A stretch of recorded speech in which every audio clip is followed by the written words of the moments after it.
हमारी बॉडी को जितना भी हमारा लोअर एब्डोमेन है जिसके ऊपर सबसे ज्यादा फैट होता है, उसको जितनी बार हम ट्विस्ट करेंगे ना, तो सबसे ज्यादा हमारा फैट वही हमारे टायर्स के ऊपर है, जो हमारे हैंगिंग टायर्स हैं। तो उसको हम जब मेल्ट करेंगे ना, तो बॉडी शेप में दिखनी शुरू हो जाएगी, हमारे आर्मपिट्स एकदम शेप में आने शुरू हो जाएंगे। और आप देखोगे जब हम टैपिंग कराते हैं, तो हमारे सारे ऑर्गन्स की हम टैपिंग करते हैं, जो भी वार्म अप हुए। हमारा थायराइड ग्लैंड की भी हम बहुत हाथों सॉफ्ट हाथों से हल्की सी मसाज करते हैं, क्योंकि बॉडी वार्म अप होती है। तो आप देखो कि जिनको थायराइड है उनको भी अच्छे रिजल्ट्स मिलेंगे। तो मेरी कोशिश ये है कि हमारे सभी लीडर्स इसको अंदर पार्टिसिपेंट्स कर पाए। तो आई होप कि आप सब ने एंजॉय किया। और हमारा लंग्स के लिए एक्सरसाइज, हमारी पैनक्रियास के लिए एक्सरसाइज, इतना सब कुछ, घुटनों के लिए, सब जगह, कोई जगह छूटेगी नहीं। आप इसको एक बार हो सके तो शाम को भी करिए, फिर आप देखिए आपका इंच लॉस और वेट लॉस कितनी स्पीड से होता है। तो इसके साथ हमारी वी स्लिम टी, और मैं बहुत एक्साइटेड हूँ आज के कोच को सुनने के लिए, और आप सब भी होगे। Over to Manish ji. Yes Jassi ma'am, कमाल का आपका वर्कआउट था और लोग इतना झूम के डांस कर रहे थे, मन लगा के कर रहे थे, ये सबसे अच्छी बात। और सबसे बड़ी बात क्या थी, लोग मुस्कुरा रहे थे, क्योंकि जस्सी मैम मुस्कुराते हुए अपना जुम्बा करा रही थी। तो मजा आ जाता है इन सब में, आप सब लोग साथ देते हैं, इस बात की खुशी है। मैं टूर पे था, टूर से रात को लौटा हूँ, उसके बावजूद भी मैं इंतजार कर रहा था कब मॉर्निंग होगी, कब हम सब मिलेंगे। तो सबने क्या करना है, अपनी वेस्लिन टी या जिंजर या कुछ भी हाथों में लेना है और उसके साथ अटेंड करेंगे। तो रियाज सर, आज वैसे तो आपका नाम लिखा है, बट कौन लेने वाला है? आपकी साउंड नहीं आ रही, आवाज नहीं आ रही रियाज सर। पूजा कोशक हैंड रेज है सर। के मैंने कट पूजा जी है अभी से किया, ठीक है। तो पूजा मैम को मैं को होस्ट कर देता हूँ। पूजा मैम, बहुत बहुत वेलकम है, आपका बहुत बहुत स्वागत है। आइए और कुछ वैल्यू ऐड कीजिए और बताइए, सब इंतजार कर रहे हैं, आपको बहुत एक्सपीरियंस है। Thank you so much sir, thank you so much. सबसे पहले तो thank you so much Riyaz sir कि आपने मुझे मौका दिया, आपके चांस था। Thank you so much. और मेरे को बिंदास बोलने में, यानी बिल्कुल खुलकर बोलने में बिल्कुल भी कोई झिझक नहीं होती है, क्योंकि आप 15 से 20 मिनट में खुल के पूरा। बिल्कुल sir. Thank you Manish sir, इतना अच्छा वेलकम करने के लिए। And thank you Jassi ma'am, सबको एक बार अलर्ट कर देने के लिए, क्योंकि सुबह सब लोग सुस्त होते हैं ना। अगर आप ये काम नहीं करती तो सब लोग बैठे नहीं होते। Thank you so much. तो सर, मैं ज्यादा टाइम जो है ना खराब करते हुए पहले तो अपनी स्टोरी बताना चाहूंगी, क्योंकि बहुत से लोग हैं जो मुझे नहीं जानते। तो कहानी एक पूजा कौशिक, यानी फिटनेस जर्नी है मेरी, उसकी है कि एक समय की बात थी जब पूजा कौशिक नाम की एक लेडी थी, मैं इसलिए कह रही हूँ क्योंकि वो मोटी लेडी थी, ठीक है। तो दिन की दिनचर्या जो थी काफी व्यस्त थी, और काम के बीच में खुद को समय नहीं दे पाती थी, और धीरे धीरे उनकी फिटनेस पर असर पड़ने लगा। ऐसा ही होता है ना, क्योंकि हम लोग अपने घर के कामों में व्यस्त हो जाते हैं, फिर भूल जाते हैं कि फिटनेस नाम की भी कोई चिड़िया होती है। तो एक दिन पूजा ने तय किया कि अपनी सेहत को प्राथमिकता देगी, यानी प्रायोरिटी पे रखेंगी। उन्होंने फिटनेस कोच की मदद लेने का फैसला किया, क्योंकि बिना फिटनेस कोच के कुछ भी पॉसिबल नहीं है। शुरुआत में उन्होंने मुश्किलें आई हमें भी, मेरे को, क्योंकि उन्होंने क्या किया, मेरा टाइम सेट किया, लेकिन कोच की गाइडेंस और धीरे धीरे जैसे ही मैंने अच्छे सप्लीमेंट्स और अच्छा फूड लेना शुरू किया, तो मेरी एनर्जी बढ़ने लगी। मैं इस कमरे में आने लगी, जादू के कमरे में, यानी मॉर्निंग सेशंस में आने लगी, तो मेरे को मोटिवेशन मिलने लगा। और कोच ने जब मेरी सही डाइट प्लान और नियमित वर्कआउट कराया, तो मेरे को मानसिक दृढ़ता आई, यानी स्ट्रांगनेस आई कि हाँ, मुझे विश्वास बना कि इस सप्लीमेंट से या इस न्यूट्रिशन से या इस मील रिप्लेसमेंट से जरूर जरूर कुछ तो बेहतर होगा, यानी इसका कुछ ना कुछ अच्छा महत्व है। और कुछ ही महीनों में मैंने पहले 3 महीनों में 11 किलो, और लगभग 11 महीने में 25 किलो मैंने वजन कम किया, बल्कि मेरा स्टेमिना भी बढ़ा और आत्मविश्वास भी बढ़ा। और अब ना तो मैं सिर्फ यही नहीं कि मैं ही खुद फिट हूँ, और मैं दूसरों को भी मोटिवेट रखती हूँ। और इस कहानी से सबसे पहले मैं ये सिखाना चाहती हूँ कि सही राह और सही मार्गदर्शन जब आपको कोई दर्शन देता है, तो कोच की भूमिका उसमें बहुत ज्यादा महत्वपूर्ण है। बिना कोच के कुछ भी पॉसिबल नहीं है, क्योंकि अगर हम ये सोचेंगे कि भाई प्रोडक्ट तो मुझे कहीं से भी मिल जाएगा और मैं अपने आप खा लूंगी, तो ये तो सही नहीं है, ठीक है। करेक्ट। तो ये वो जो पूजा कौशिक थी वो मैं हूँ। 25 किलो वजन से मैं कैसी दिखती होंगी, आप अंदाजा लगा सकते हैं। अभी मैं अपने आइडल वेट पे हूँ, प्लस मेरे एनर्जी लेवल बहुत ज्यादा हाई रहते हैं, ठीक है। तो आज जो हम बात करेंगे ये तो मेरी जर्नी थी, तो मैं ऐसा ऑफ कोर्स ये चाहूंगी कि फ्यूचर में आप लोग भी अपनी जर्नी जो है यहाँ पे सेशन में बताएं तो सभी को अच्छा लगेगा। तो हाय, मेरा नाम पूजा कौशिक है और जो आज मैं सेशन स्टार्ट करने वाली हूँ, जो मैं आपको वैल्यू ऐड कराने के लिए, जैसा मनीष सर ने बोला, वो डिलीवर करना चाहती हूँ, वो एक छुपा रुस्तम है। आप डेली अपने प्रोडक्ट के बारे में पढ़ते हैं, डेली अपनी बॉडी के बारे में पढ़ते हैं कि फैट है, ये तो सही है कि फैट है, लेकिन फैट को करेक्ट कैसे करना है। तो उसके लिए भी हम एक स्टोरी स्टार्ट में रखूंगे, क्योंकि मेरे को एग्जाम्पल सेट करने की बहुत आदत है। तो लेकिन स्टोरी से क्या है, हम लोग एक दूसरे से कनेक्ट कर सकते हैं। करेक्ट। तो प्लीज आप थोड़ा सा ध्यान दें। अगर किसी को चाहते हैं, अगर कोई चाहते हैं कि अपना नोटबुक या पेन रेडी रखना चाहते हैं तो वो करें, नहीं तो अपनी टी के साथ सिर्फ सुनेंगे तो भी चलेगा। क्योंकि अपनी बॉडी के लिए जानकारी लेने के लिए जरूरी नहीं है कि आपके पास बहुत ज्यादा अवेयरनेस हो, पर जितनी है उसको यूटिलाइज करने का जज्बा होना चाहिए। करेक्ट। तो चले, हम रेडी हैं, सब लोग रेडी हैं? एक बार थम्स अप, एक बार थम्स अप दिखा दीजिए। Thank you so much sir. तो आज जो हम स्टोरी जो है, हम चले एक स्टोरी से स्टार्ट करते हैं। बहुत ज्यादा टाइम मैं नहीं लूंगी, लेकिन फन के साथ अगर हम सीखेंगे तो हमें ज्यादा अच्छा लगेगा। एक क्लास में एक बच्चा था और बच्चा और टीचर थे, दोनों क्लास स्टूडेंट पढ़ा रहे थे। तो टीचर ने बच्चे से पूछा, तो बताइए बताइए कि भाई हमारे कितनी किडनी होती हैं। सभी को पता है कि किडनी कितनी होती है। तो बच्चे ने जवाब दिया कि मैडम 4 किडनी होती है। तो मैडम बोली कि 4? अच्छा। तो मैडम बड़ी खुश कि भाई इसने तो गलत बताया, आज तो ये पिटेंगे।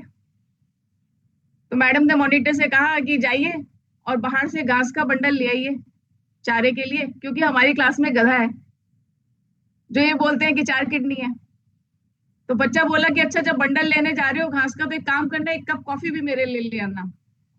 तो मैडम बड़ा गुस्सा हुई, बोले कि अच्छा ये तो बड़ा बदतमीज है, इनको तो अकल नहीं है बात करने की। क्लास में डांट पड़ रही है और मैं इसके लिए घास मंगा रही हूँ और ये मेरे मतलब उल्टा बोल रहा है कि कॉफी ले आइए। तो मैडम ने बोला कि ऐसा क्यों तुमने बोला है, चलो पनिशमेंट है तुम्हारी, अब तुम क्लास से बाहर चले जाओ। तो बच्चे ने बोला कि मैम थोड़ा सा ध्यान दीजिए, आपने क्या बोला था? आपने बोला था हमारे कितने किडनी है। तो मैडम मेरे तो 2 हैं, लेकिन हमारे तो 4 हैं, यानी 2 आपकी 2 मेरी। तो बात का इसमें कोई गलत नहीं था। तो यहाँ पर बात थी कि आपने क्या समझा और टीचर ने क्या बोला, दोनों में फर्क है। तो बिल्कुल ऐसे ही यहाँ है, मैं क्या बताने वाली हूँ और आप क्या समझने वाले हैं। अगर उसके अंदर आप उस पुल को पार करना चाहते हैं तो थोड़ा सा अटेंशन से समझिएगा। बाकी गलत कोई भी नहीं होता, दोनों ही सही थे, टीचर भी और स्टूडेंट भी। क्या मैं सही हूँ? तो एक बार आप हैंड वो थम्स अप या हार्ट शो करेंगे तो मुझे सही लगेगा। Thank you. बीच बीच में हिलते डुलते रहिएगा, मुझे ऐसा ना लगे कि मैं दीवार से बात कर रही हूँ। करेक्ट। चलिए, तो आज का सेशन जो हम करने वाले हैं वो एक ऐसे छुपे रुस्तम के ऊपर बात करने वाले हैं कि जो आपको दिखता नहीं है पर वो आपकी बॉडी में होता है। और वो होता क्या है? एंजाइम्स। अब एंजाइम्स क्या होते हैं? अगर मैं हिंदी में आपको बिल्कुल इजीली समझाने की कोशिश करूंगी, लेकिन कहीं पर भी अगर आपको नहीं समझ में आता है तो आप अपने कोच से बाद में पूछ सकते हैं, या आप मैसेज में डाल देंगे तो उसके बारे में भी हम बात करेंगे। एंजाइम्स क्या होते हैं? एंजाइम्स जो होते हैं हमारी बॉडी में एक विशेष प्रकार के प्रोटीन होते हैं। करेक्ट। उसके अंदर वो हमारे मेटाबॉलिज्म को बूस्ट करते हैं। अब मेटाबॉलिज्म क्या होता है? जब आप खाने को ऊर्जा में कन्वर्ट करते हो, आपको रोज आपके कोचेस यही बताते हैं, आप सेशंस में भी सुनते हैं। तो विशेष प्रकार का प्रोटीन होता है, वो एक रासायनिक क्रिया होती है, यानी दूसरे केमिकल रिएक्शन से मिलता है और फिर वो एक कैटलिस्ट का काम करता है, यानी एक मध्यांतर, जिससे पाचन क्रिया आपकी बढ़ती है, आपको ऊर्जा मिलती है और आपके फ्री रेडिकल्स जितने भी यानी विषाक्त पदार्थ हैं उनको बाहर निकालने में मदद करता है। ठीक है, ये अपने आप से हमारी बॉडी में बनते हैं, लेकिन जो आप खाना खाते हो उसको टुकड़ों में तोड़ने के लिए और डीएनए बनाने के लिए जिस चीज की रिक्वायरमेंट होती है वो होते हैं एंजाइम्स। क्या आपको समझ में आ रहा है? अलर्ट हैं आप लोग? चलिए, एंजाइम्स क्या है और क्या करते हैं? एंजाइम्स जो है ज्यादातर प्रोटीन के बने होते हैं और ये अमाइनो एसिड से बनते हैं, जिसको अब अमीनो एसिड बनते हैं। ये आपने देखा है जो सेल स्ट्रक्चर होता है, आपने कभी पहले पढ़ा होगा या आज भी आपको सेशंस में समझाया जाता है। जो सेल स्ट्रक्चर होता है वो छोटे छोटे सेल से मिलकर के आपके ऑर्गन बने होते हैं। ऐसा ही है, सेल से टिश्यू बनता है, टिश्यू से ऑर्गन बनते हैं, हम हमेशा से यही पढ़ते आ रहे हैं। तो जितने भी बायोलॉजिकल कैटलिस्ट होते हैं यानी जो आपकी बॉडी में बनते हैं उनको हम ताला या चाबी कहते हैं। एंजाइम्स जो है वो ताला है और कोएंजाइम्स क्या है? वो की है। तो ये मैं धीरे धीरे आपको बताती रहूंगी, आपको मैं रिवाइज कराती रहूंगी, बहुत शॉर्ट की मैं आपको समझा रही हूँ। आप ये समझ लीजिए कि बिना एंजाइम्स के आपकी बॉडी काम नहीं करती है, आपके सेल काम नहीं करते हैं। तो क्यों वेट लॉस नहीं होता है, ये वो रीजन मैं आपको बताना चाहती हूँ। यहाँ एक एंजाइम्स खास काम, ये जो एंजाइम्स हैं खास काम करने के लिए बने होते हैं। जैसे आपका, आप प्रोटीन तो खा लेते हो, कई लोग बहुत बोलते हैं हमने तो प्रोटीन खाते हैं, लेकिन प्रोटीन तो वर्क नहीं करता, प्रोटीन तो फुला देता है, प्रोटीन तो गैस बना देता है, प्रोटीन से तो लिवर फेल हो जाता है। बिल्कुल हो सकता है, क्यों? क्योंकि आपकी बॉडी में ट्रिप्सिन नाम का प्रोटीन तोड़ने वाला घटक यानी कि सब्सटेंस यानी कि एंजाइम क्या प्रेजेंस है। किसी भी कारण से बहुत सारे आप दवाइयां खाते हैं जिसकी वजह से एंजाइम्स जो है वो आपकी बॉडी में बनना बंद हो जाते हैं, या तो स्लो प्रोसेसेस हो जाती है, उसकी स्लो प्रोसेसिंग हो जाती है, उसकी वजह से आपका जो कन्वर्ट है यानी जो आपको बड़ा खाना है वो छोटे खाने में यानी टुकड़ों में नहीं बंटता है। अगर आप साबुत खाना खाएंगे तो क्या पचेगा? क्या नहीं ना। तो इसीलिए आपकी बॉडी में एंजाइम्स बनना और कोएंजाइम की प्रेजेंस बहुत जरूरी है। अब एंजाइम्स करते क्या है? एंजाइम्स जैसे कि आप खाना जो खाते हैं, आप डायरेक्ट ऐसे तो नहीं ना, जो भी आप खाना खाते हैं आप उसको कार्बन और कार्बोहाइड्रेट में, प्रोटीन में और वसा में कन्वर्ट करते हैं। जब वो ऊर्जा प्रोड्यूस करता है, एनर्जी प्रोड्यूस करता है, तब कार्बन और फ्री रेडिकल्स और बहुत सारी चीजें निकलती हैं एनर्जीज की, ठीक है, हीट होती है बॉडी। तो इनको छोटे अणुओं में तोड़ने के लिए हमें एंजाइम्स की जरूरत होती है। क्या करता है जब ये एंजाइम्स कन्वर्ट करता है यानी फैक्टर करता है, यानी छोटे छोटे टुकड़ों में आपके खाने को तोड़ता है, तो बहुत सारी ऊर्जा आपको प्रदान करता है। आप जो मसल्स होते हैं ना उनका कंट्रैक्शन करते हो, संकुचन करते हो, मांसपेशियों को कम ज्यादा ऐसे दबाते हो, खोलते हो, तो ये सब करने में भी आपको कोएंजाइम्स और एंजाइम्स ही मदद करते हैं। अगर आपकी मांसपेशियों में आपकी अकड़न आ गई है, जकड़न आ गई है, तो वो कोएंजाइम्स का ही काम होता है। आपके जो डीएनए है, जो डीएनए सबके डिफरेंस होते हैं ना, उनकी प्रतिक्रिया यानी रिपेलिका यानी एक सेल से दूसरा सेल स्ट्रक्चर सेम बनाने में भी एंजाइम्स का ही हाथ होता है, ठीक है। डिटॉक्सिफिकेशन, जब आपकी बॉडी में कोई विष चला जाए, हानिकारक पदार्थ चला जाए, तो उसके लिए भी आपके लिए एंजाइम ही जरूरत होती है। तो उदाहरण के तौर पे जब आप मेटाबॉलिज्म का काम करते हैं, पाचन एंजाइम्स होते हैं, तो आपके अमाइलेज यानी स्टार्च पचाने में, जो आप स्टार्च खाते हो उसको पचाने में अमाइलेज की जरूरत होती है। लाइपेज जो वसा के यानी फैट यानी जो भी आप चिकनाई खाते हो उसको पचाने में जरूरत होती है। और प्रोटीपेज जो होता है, प्रोटीएज जो है वो प्रोटीन पचाने में आपको मदद करता है। जैसे आप बहुत सारे होते हैं आपके एंजाइम्स, जैसे लैपिसेस होता है। लैपिसेस जो एक समूह होता है वो कहाँ रहता है? आपके आंतों में होता है, इंटेस्टाइन में, और वो आपके फैट को पचाता है। जो एमिलेज होता है वो आपके बॉडी में, आप जो भी तरह की शर्करा खाते हैं, शर्करा एक तरह की नहीं होती, कम से कम 43 टाइप्स की होती है। अगर मैं नाम बताना चाहूँ तो आपको बहुत ज्यादा बता सकती हूँ, लेकिन बेसिकली हम लोग 3 से 4 तरह की शुगर के बारे में पढ़ते हैं। जो भी आप मीठा खाते हैं, मीठा जो ये नहीं जो आप डायरेक्ट शुगर खाते हैं, वो भी नहीं जो फ्रुक्टोज खाते हैं, वो भी नहीं जो माल्टोज खाते हैं, जो भी खाना है वो ग्लूकोज में ही कन्वर्ट होता है। ग्लूकोज को हम लोग आमतौर पर भाषा में शर्करा बोल देते हैं। तो स्टार्च जो आप जो भी चीज खाते हैं, लाइक आलू खाया, वो किस में कन्वर्ट हुआ? ग्लूकोज में। और उसको बदलने के लिए आपको किसकी जरूरत होती है? मुंह में जो लार आती है ना, क्योंकि आपका जो फर्स्ट डाइजेशन है कहाँ से शुरू होता है? माउथ से। तो माउथ में जो आपके वो अमाइलेज आते हैं वो उसको कन्वर्ट करते हैं, ठीक है। उसके बाद आता है माल्टोज, यानी माल्टोज भी एक शुगर है। ये एंजाइम भी लार में ही पाया जाता है, आपके स्पूटम में पाया जाता है, जो चीनी को ग्लूकोज में बदलता है। जैसे आलू में हो गया, चीनी में हो गया, बहुत सारी चीजें डायरेक्ट आप खाते हैं। उसके बाद आता है ट्राइप्सिन। ये एक अमाइलेज, ये जो एक एंजाइम है ये छोटी आंत में तो होता है, लेकिन ये प्रोटीन को अमाइनो एसिड में तोड़ने का काम करता है, जिससे आप इजीली उसको पचा सके। उसके बाद आता है लैक्टेज, यानी जो मिल्क प्रोडक्ट्स में होता है। फिर उसके बाद होता है एसिटाइलिन कोलेस्टेट, यानी जो कॉलोन में होता है। बहुत सारी न्यूरोट्रांसमीटर डिजीजेस होती हैं जो आपके गट के हेल्थ की, जितने भी आपके एंजाइम्स होते हैं, वो अगर डिस्टर्ब हो जाए तो आपकी नसों में और न्यूरोट्रांसमीटर में आपको मैसेजेस पहुंचाना बंद करते हैं, यानी केमिकल रिएक्शन नहीं करते हैं।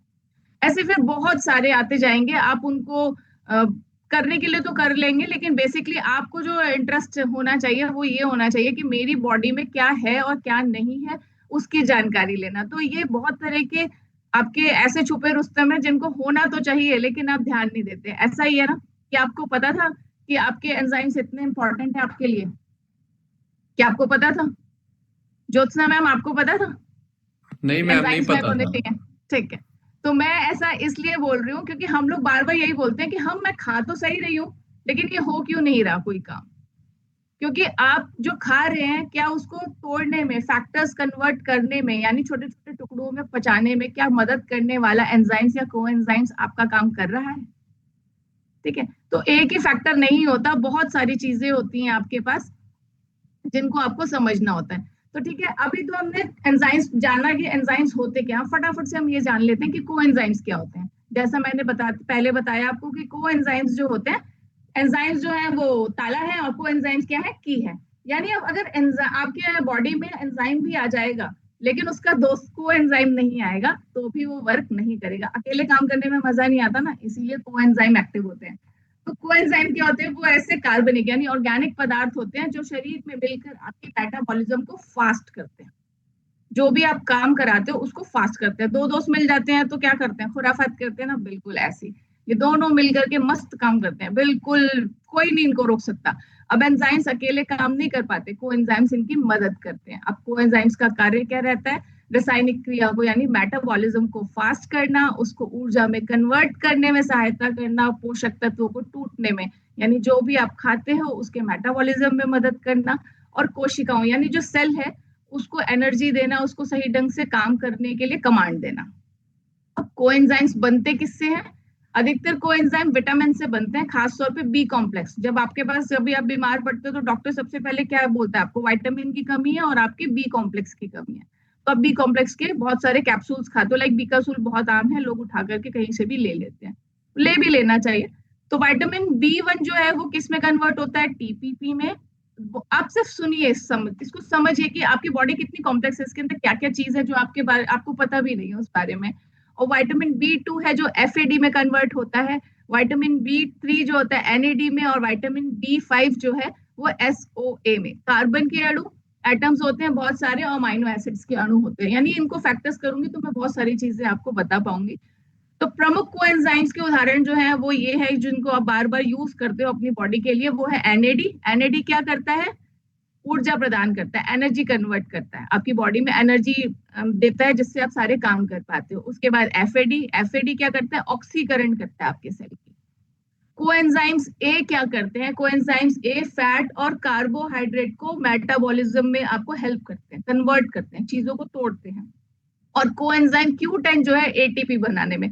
अब यहाँ जिसकी हम बात करने आए हैं ना आज, वो है कोएंजाइम Q10। ये बहुत ज्यादा इंपॉर्टेंट है। आसान भाषा में मैंने जैसे एक बताया आपको, एंजाइम जो है मशीन है, कोएंजाइम जो है मशीन यानी मशीन को चलाने की चाबी है। आज जो हम बात करने वाले बेसिकली वो Q10 के बारे में बात करने वाले। कोएंजाइम Q10 क्या है, कोएंजाइम Q10 एक विटामिन है जो शरीर में खुद ही बनता है, अपना स्वतः ही बन जाता है। लेकिन ये क्या करता है आपके बॉडी में जो सेल होता है ना, सेल का एक पावर हाउस होता है सेंटर में, उसको बोलते हैं माइटोकॉन्ड्रिया यानी कोशिका का पावर हाउस। हम सब लोग यही सुनते हैं, कोशिका का पावर हाउस। आपकी बॉडी में सेल होता है, हर सेल का एक पावर हाउस होता है, ठीक है। इसको हम यूबिक्विनान भी कहते हैं, आम भाषा में नहीं है, साइंटिफिक लैंग्वेज में है, इसीलिए आप इतना इसको शॉर्ट टर्म में Q10 से जाने तो बेहतर होगा। शरीर में Q10 करता क्या है, बहुत सारी एनर्जी प्रोड्यूस करता है। भोजन से मिली जो भी आप खाना खाते हो उससे एनर्जी मिलती है, ताकत आती है, आप एकदम रिवाइव हो जाते हो, वो ATP में बदलने में कन्वर्ट करता है। अब बात यहाँ आती है ATP तो मैम बोल रहे हैं, पर ये ATP है क्या, ये शॉर्ट फॉर्म है।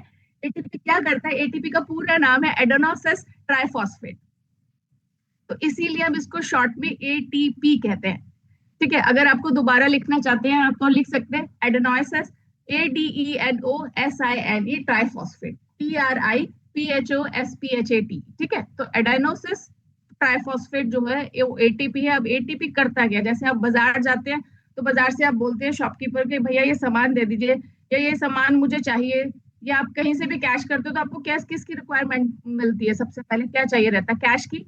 यानी बिना पैसे दिए आप बार्टर नहीं कर सकते, सामान नहीं ले सकते, कन्वे नहीं कर सकते हैं चीजों को, आप रिलेशन नहीं बना सकते, बिना पैसे दिए आपको कोई सामान नहीं देगा। बिल्कुल इसी तरह आपकी एनर्जी भी बॉडी में कब प्रोड्यूस होती है, जब आपकी बॉडी में ATP हो। तो ATP बॉडी की क्या हुई, करेंसी हुई, ठीक है।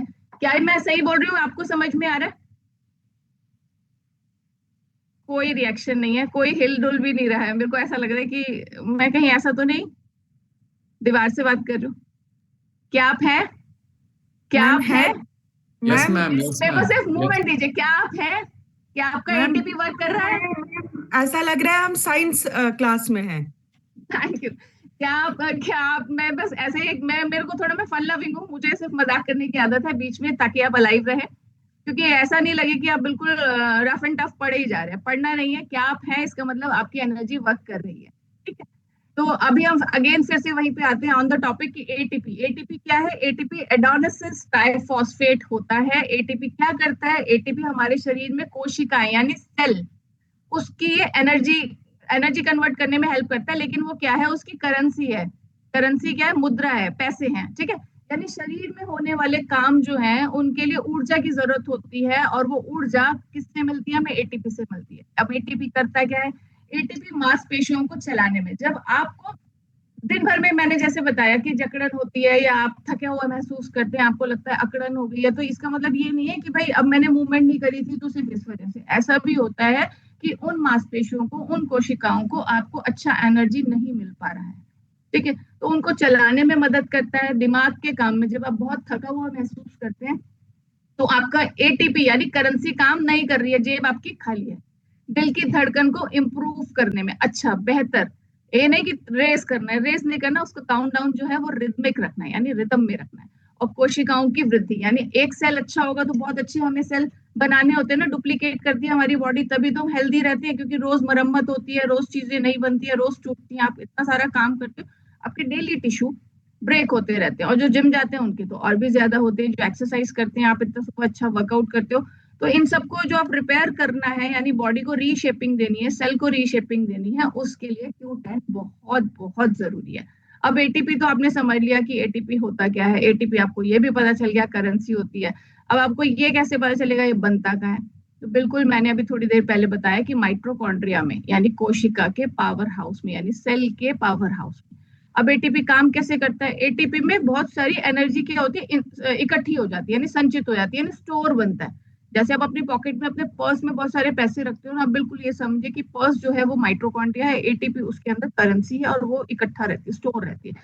जैसे ही एटीपी टूटता है, यानी एक सेल के अंदर एटीपी है, वो ब्रेक होता है, तो बहुत सारी एनर्जी रिलीज होती है, जिससे आप बहुत सारा एक्टिव महसूस करते हैं, बहुत सारे काम कर पाते हैं। ये ऊर्जा बहुत सारे शरीर को काम करने में आप उपयोग लेते हैं, यानी दिन भर के आप खाना बनाने, बाहर आने जाने, सोचने में, पढ़ने में, बैठने में, भागने में, बहुत सारे काम, जो भी आप काम करते हैं। अब एटीपी क्या हो गई? फिर शरीर की बैटरी हो गई, यानी बिना इसके कोई काम कर पाओगे? नहीं कर पाओगे ना। तो एटीपी बहुत इंपॉर्टेंट है। अब एटीपी आया कहाँ से? Q10 से। ठीक है, तो ये क्या काम करता है? एंटीऑक्सीडेंट, आपकी बॉडी को फ्री रेडिकल से बचाता है, आपके हार्ट की मांसपेशियों को ऊर्जा देता है। जब एनर्जी अच्छी मिलती है उनको, तो वो लबडब कर पाते हैं, कॉन्ट्रैक्ट कर पाते हैं, रिलैक्स कर पाते हैं, अच्छा खून का दौरा आपकी बॉडी में जाता है। और दिमाग और नसें, जिनको बहुत ज्यादा प्रॉब्लम होती है, आए दिन हम लोग सुनते हैं कि भाई मेरे को तो माइग्रेन, एक्चुअली माइग्रेन नहीं होता, आपकी नसें सही से काम नहीं कर रही होती हैं, अपने दिमाग तक न्यूट्रिशन नहीं जा रहा होता है। वो Q10 आपको हेल्प करता है, तो मस्तिष्क की कोशिकाओं को स्वस्थ रखने में मदद करता है। और उसके स्वास्थ्य लाभ क्या है Q10 के? दिल की बीमारियों में सहायक है। क्यों? क्योंकि आपके हार्ट की मांसपेशियों को अच्छे से हेल्प करता है। आपको इसके बैक का साइंस समझना पड़ेगा, क्यों सहायक है। बीपी को कंट्रोल करता है। क्यों? क्योंकि अब हार्ट की, आपका जो ब्लड का दौरा है उसको बढ़ाने और घटाने में आपको हेल्प करता है। थकान और कमजोरी कम करता है, माइग्रेन में लाभकारी है, उम्र बढ़ने की प्रक्रिया को धीमा करता है। सबसे ज्यादा अच्छी बात ये है क्योंकि आपके सेल हेल्दी होते हैं। मैंने बताया ना, एक सेल से दूसरे सेल को डुप्लीकेसी करने में भी यही मदद करता है, हेल्दी सेल को बनाने में। तो एक जब अच्छा सेल दूसरे सेल को मदद करेगा और अच्छी बॉडी बनेगी, तो बेसिकली आपको समझ में आने ही लगेगा कि आप उम्र से छोटे दिखते हैं। आपकी त्वचा में यानी स्किन में झुर्रियां नहीं पड़ने देता, है ना अच्छी बात। कौन चाहता है कि झुर्रियां पड़े? बिल्कुल कोई नहीं चाहता, सब बिल्कुल जवान। तो ऐसा नहीं है कि एजिंग नहीं होगी, एजिंग तो होगी, लेकिन प्रोसेस जो है स्लो हो जाएगी। सिर्फ पूरी दुनिया में एक ही ऐसी चीज है जिसमें लोग कहते हैं कि प्लीज भगवान थोड़ा सा और स्लो रखना, मुझे यंग ही रहने देना। बाकी चीज में तो क्या बोलते हैं, भगवान की तरक्की दो। कोई कहता है बुढ़ापे में तरक्की दो? नहीं कहते। तो आपको इसको स्लो प्रोसेस करने के लिए आपको कौन मदद करने वाला है? Q10 मदद करने वाला है। अब Q10 तो जब अपनी बॉडी में बनता है, तो अब इसकी कमी क्यों होने लगी हमारी बॉडी में? जैसे जैसे एजिंग होती है तो वो कम बनता है। कुछ दवाइयां हैं जिनकी वजह से भी कम बनता है, यानी स्टैटिनिन ग्रुप की दवाइयां। अधिकतर बहुत आम हो गया है कि लोगों को बीपी है, डायबिटीज है, तो 90% लोग इस चीज को खाते हैं, ऐसा मेरा मानना है आजकल की लाइफस्टाइल की वजह से। तो उनकी जो दवाइयों में स्टैटिनिन नाम का ग्रुप आता है, उसकी वजह से आपका जो ये Q10 है वो बनना ही बंद हो जाता है। तो उसकी वजह से आप देखेंगे जो बहुत टाइम से इंसुलिन लेते हैं, बहुत सारे हाँ जी। Ma'am you are doing the best, but ma'am chat box भर गया है, टाइम हो गया 7:56 बिल्कुल हो गए बिल्कुल मैम, मैम। मैं बहुत शॉर्ट में खत्म करने वाली हूँ। एक्चुअली मुझे भी देर से मिला और फिर आधा छोड़ देंगे तो आधा ज्ञान तो मैम नुकसान हो जाएगा ना। बिल्कुल हाँ मैं 2 मैम। मिनट में कंप्लीट कर देती हूँ। तो Okay. Q10 जो है वो क्यों होता है कि गलत खान पान की वजह से भी नहीं बनता है और तनाव और थकान की वजह से भी नहीं बनता है। Q10 की कमी के लक्षण क्या है? जब आप जल्दी थक जाए, दिल की कमजोरी महसूस करें, भागने में आपको सांस फूले, याददाश्त की कमी आए और आपके मसल पेन हो और बार बार आपको चक्कर आए। अब आपको किससे मिल सकता है? ये मछली से। अब मछली तो आप कह देंगे मैं तो कहीं से भी खा लूंगा, तो नहीं, ऐसा नहीं है। सिर्फ सार्डिन और टूना मछली से मिलेगा आपको, मांस से मिलेगा। और जो वेजिटेरियन है उनको मूंगफली, सोयाबीन, पालक, ब्रोकली और नट्स और बीज से मिलेगा। अगर ये सब आपके पास नहीं है तो you are the lucky one, क्योंकि आपके पास एक सप्लीमेंट है Q10 जो कि आप अपने कोच की सहमति से और उसकी सलाह से ले सकते हैं। इसकी सामान्य खुराक 30 से 200 mg होती है, पर उसके लिए भी अगेन आप लकी हैं क्योंकि 200 ग्राम जो है बहुत एक्सपेंसिव होता है, लेकिन आपको आपका कोच बताएगा कि कैसे आप उसको सस्ते रूप में पा सकते हैं। इसको लेने से पहले आप सावधानी बरतें हैं क्योंकि इसके अंदर है कि गर्भवती महिलाएं और हृदय रोगी बिना डॉक्टर की सलाह से ना लें। तो ये तो मेरी तरफ से डिलीवरी थी। इन शॉर्ट मैंने बहुत कोशिश की कि कम से कम आपको मैं बता सकूं, लेकिन आप जरूर, अगर आप अपनी वेट लॉस की जर्नी पर हैं तो एक बार अपने कोच की सलाह से Q10 के बारे में जरूर जानें। अपनी बॉडी वाइटल्स को अपने कोच के द्वारा जरूर, आप एक कराड़ा मशीन आती है उससे जरूर चेक करें। Thank you so much ma'am, मेरी तरफ से आज के लिए इतना ही था। Thank you very much Pooja ma'am, बहुत ही अच्छी नॉलेज आपने दी है।